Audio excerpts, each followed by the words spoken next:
Voilà, donc nous saluons nos étudiants et étudiantes qui étudient avec assiduité la merveilleuse parole de Dieu. Et comme donc, étant donné que je suis votre professeur, je tiens en ce début d'année donc à vous souhaiter à toutes et à tous une année évidemment fructueuse dans l'étude de la parole de Dieu. Donc normalement, vous devriez être actuellement dans les Actes des Apôtres, première partie.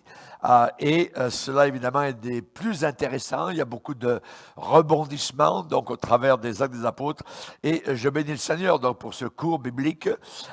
Cependant, j'aimerais, évidemment, vous souhaiter, en ce début d'année, une année heureuse dans le Seigneur. C'est mon souhait le plus cher. Et évidemment, donc, vous êtes actuellement environ une centaine donc d'étudiants et étudiantes et je glorifie le Seigneur pour chacun d'entre vous qui arrivez à la fin du mois, donc prêt à faire l'examen. Et cela, évidemment, est encourageant de voir votre persévérance, parce que cela demande, évidemment, beaucoup d'études, beaucoup d'heures qui sont passées pour étudier la parole de Dieu. En ce début d'année, bon, c'est un merveilleux privilège, donc celui qui consiste de passer d'une année donc à une autre, de l'année 2020 à 2021.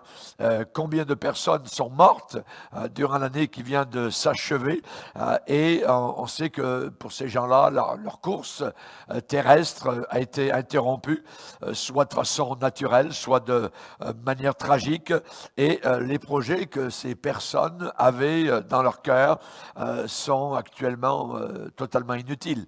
On peut avoir beaucoup de projets. En ce qui nous concerne, eh bien, nous avons la grâce de Dieu de pouvoir regarder en arrière et de louer Dieu. Pourquoi? Bien, spécialement pour sa fidélité. Dieu a été fidèle au travers de l'année qui a été difficile, qui a été dure, mais je pense qu'au travers de l'étude de la parole de Dieu, vous avez pu donc vous concentrer sur les Saintes Écritures et de voir évidemment qu'au travers de la parole de Dieu, il y a de l'encouragement.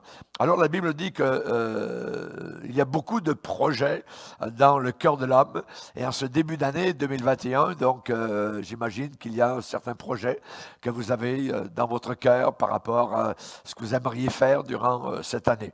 Beaucoup de projets dans le cœur, mais la Bible dit, ajoute, c'est le dessein de Dieu qui s'accomplit. Et tout cela, évidemment, pour dire que nos projets peuvent être nombreux, c'est normal, mais sachons bien une chose, que c'est uniquement la volonté de Dieu qui va se réaliser. La Bible dans Proverbe 19, verset 21 nous déclare donc, mais, il y a un mais, c'est le dessein de Dieu qui s'accomplit. Alors il est important de prier le Seigneur pour nos mobiles. Pourquoi nous avons certains projets? Quelle est la raison profonde? Et le Seigneur connaît évidemment, donc il sonde les cœurs et les reins. Il sait évidemment pourquoi nous désirons avoir ces projets-là. Alors je vous propose 3 objectifs pour cette année 2021, d'approfondir premièrement la vie dans l'esprit. La vie dans l'esprit est quelque chose qui m'a moi-même, depuis le début de ma conversion, donc qui m'a profondément intrigué et j'ai toujours voulu connaître, approfondir cette vie dans l'esprit, cette vie avec le Saint-Esprit, conduit par le Saint-Esprit, et je vous proposerai cela donc durant cette année. Approfondissons notre vie avec le Saint-Esprit, avec son fruit évidemment qui est normal, qui doit être la sainteté, qui doit être un rapprochement, je dirais, du Seigneur.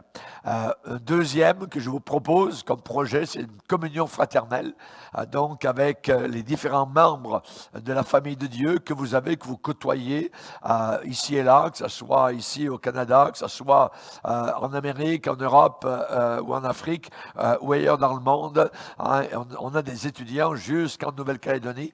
Imaginez donc au fond du Pacifique Sud, et cela évidemment est merveilleux. Alors l'harmonie fraternelle, avoir une communion plus profonde avec non seulement le Saint-Esprit, mais avec nos frères et sœurs. Et je vous proposerai aussi donc une extension de l'Évangile. Que l'Évangile se répande, que vous puissiez en parler autour de vous. Si ce que vous étudiez ne change pas vos cœurs et vos âmes, alors ça ne sert pas à grand-chose d'étudier. La Bible déclare qu'on étudie pour mettre en pratique ce que nous étudions. Alors, vous êtes des étudiants et étudiantes que nous aimons, que nous apprécions, pour lesquels nous prions régulièrement, moi-même et mon épouse, et il y a aussi l'Assemblée ici, prions pour ces étudiants et je bénis le Seigneur. Donc, pour cette deuxième session, vous allez avoir donc, durant cette session, l'Apocalypse, la première partie qui va être le deuxième cours de cette session.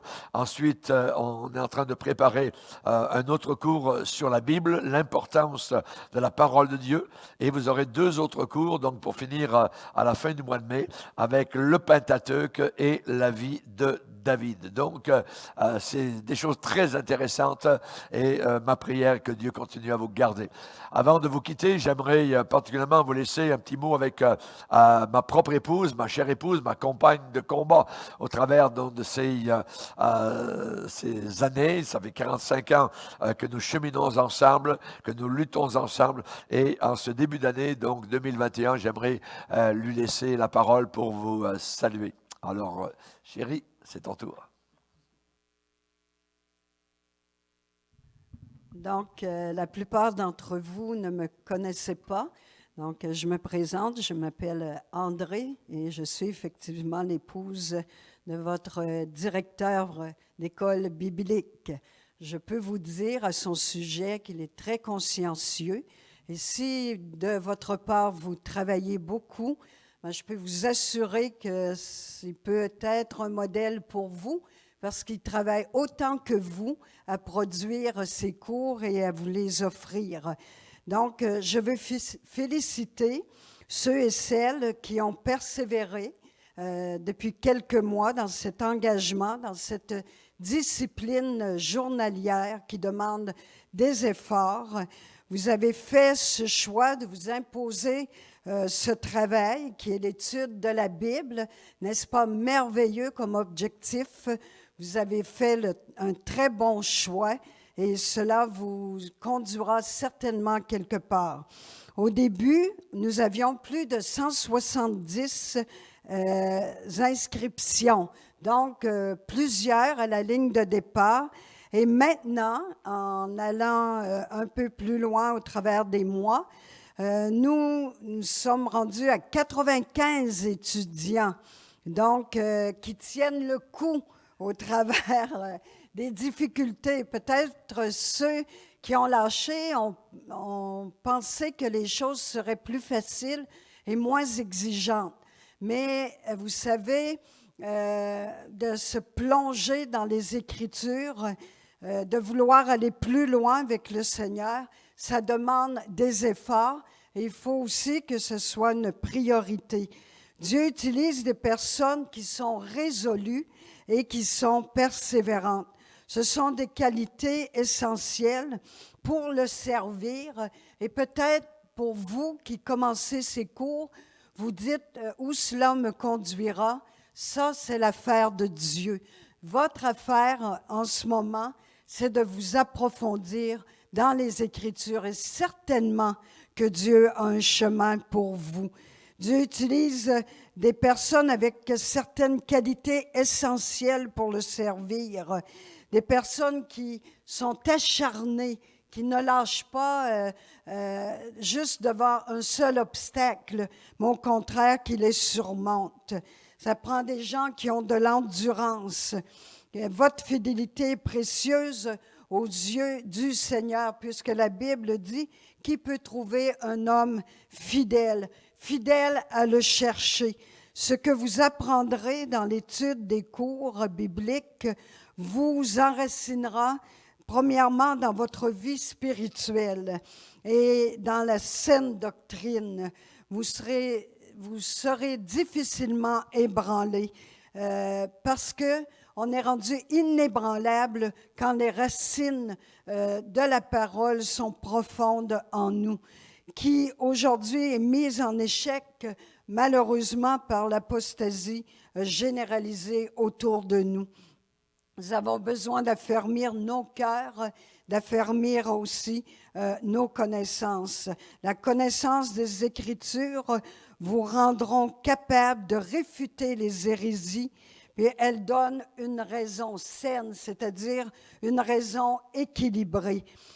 Je vous souhaite cette année de découvrir encore de merveilleux trésors au travers de la Bible. La Bible vous parlera, elle vous montrera qui vous êtes et en même temps, elle vous enseignera à aller plus loin et à faire cette œuvre de transformation dans votre vie.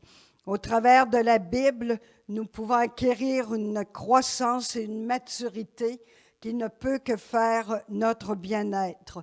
Donc, je vous souhaite à tous de bonnes études, d'être encouragés, même si parfois vous êtes seuls.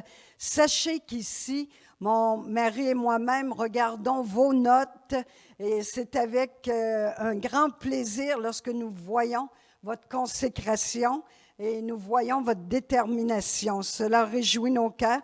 Et nous avons une jeune fille derrière qui est encore ici cet après-midi. Et c'est elle, donc, qui nous a aidés à fonder ce collège biblique. Donc, une belle consécration de sa part. Elle est toute jeune, elle est encore très belle, mais que le Seigneur puisse aussi la diriger. Donc, sachez que nous prierons pour vous. Vous êtes dans nos cœurs, nous vous portons sur nos cœurs et nous vous souhaitons une bonne continuité. Et prenez courage, le meilleur est devant nous. Que le Seigneur vous bénisse. Donc, je vous fais une surprise. Je voyais Elisha derrière et j'ai pensé que ce serait bien que vous puissiez mettre un visage sur ce nom. Donc, je vous la présente à l'instant. Donc, c'est Elisha et elle va vous dire quelques mots. Alors, bonjour à tous, étudiants de l'Institut biblique interfrancophone. Je suis vraiment très contente de pouvoir vous parler aujourd'hui. Au fond, c'est toute une aventure depuis l'année 2020, le début de l'année. On a travaillé très fort pour pouvoir mettre en place cet institut et on est très content que vous puissiez y bénéficier aujourd'hui. On espère que vous puissiez continuer à persévérer. On vous encourage beaucoup, comme Madame André l'a dit. C'est vraiment un privilège de pouvoir vous diriger à travers tout ça, de pouvoir vous aider, de vous soutenir aussi. Moi, je fais partie de l'équipe technique de l'Institut biblique. Donc, j'ai d'autres personnes aussi avec nous qui travaillent, où on travaille ensemble pour vous aider le mieux possible. C'est sûr, c'est pas facile. Des fois, avec la technologie aujourd'hui, c'est pas tout le monde qui est à l'aise avec ça. Mais on prie pour vous. On continue à travailler très fort pour que vous puissiez continuer à avoir accès aux cours et que vous puissiez continuer à être bénis à travers ces cours-là. Donc, alors, on remercie le Seigneur pour tout et je suis contente de pouvoir vous parler aujourd'hui. On vous souhaite une bonne année 2021, que le Seigneur vous fortifie encore plus chaque jour de votre vie et ne lâchez pas, continuez à persévérer. Amen.